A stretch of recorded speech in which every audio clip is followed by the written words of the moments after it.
আমরা অনেকে চাকরি পরীক্ষা এবং বিভিন্ন ধরনের অ্যাডমিশন পরীক্ষায় একটি রুলস আসে যেটা আমরা অনেকেই ভুল করে থাকি। তো আজকে আমি সেই একটি রুলস, গুরুত্বপূর্ণ রুলস দেখিয়ে দিচ্ছি যে আমরা জানি দেয়ারের পরে অনেক সময় ভার্বটি হয় সিঙ্গুলার, আবার কখনো হয় প্লুরাল। তো দেয়ারের পরে কখন ভার্বটি প্লুরাল হবে এবং কখন সিঙ্গুলার হবে সে বিষয়ে আমি কথা বলছি।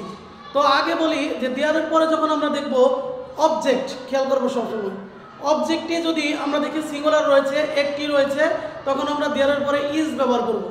যেমন আমি বলতে পারি there is a school in our village. There is a school, একটি স্কুল রয়েছে আমাদের গ্রামে, তখন আমরা ইজ ব্যবহার করব।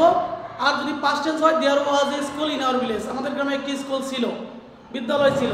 কিন্তু যদি দেয়ারের পরে আমরা যখন দেখব অবজেক্ট একের অধিক রয়েছে, যেমন দুইটি রয়েছে, যদি বলি যে there are two schools in our village, আমাদের গ্রামে দুটি বিদ্যালয় রয়েছে, এখানে কিন্তু দেয়ারের পরে আমরা আর ব্যবহার করেছি। এরকম পাস্ট টেন্সেও আমরা ব্যবহার করতে পারি there were two schools in our village, মানে আমাদের গ্রামে দুইটি বিদ্যালয় ছিল। তো এখানে কিন্তু আমরা ওয়ার ব্যবহার করেছি, কারণ দেয়ারের পরে আমাদের মনে রাখতে হবে যখন অবজেক্ট একের অধিক হবে তখন আমরা প্লুরাল ভার্ব ব্যবহার করব, যখন অবজেক্ট একটি হবে তখন আমরা সিঙ্গুলার ভার্ব ব্যবহার করব। আশা করি ভিডিওটি ভালো লেগেছে। এ ধরনের সুন্দর সুন্দর ভিডিও সবার আগে পাওয়ার জন্য আমার পেজটি ফলো দিয়ে যাবে এবং আমার ইউটিউব চ্যানেলটি অবশ্যই সাবস্ক্রাইব করে যাবে। সবাই ভালো থাকো, সুস্থ থাকো, দেখা হবে পরবর্তী কোনো ভিডিওতে।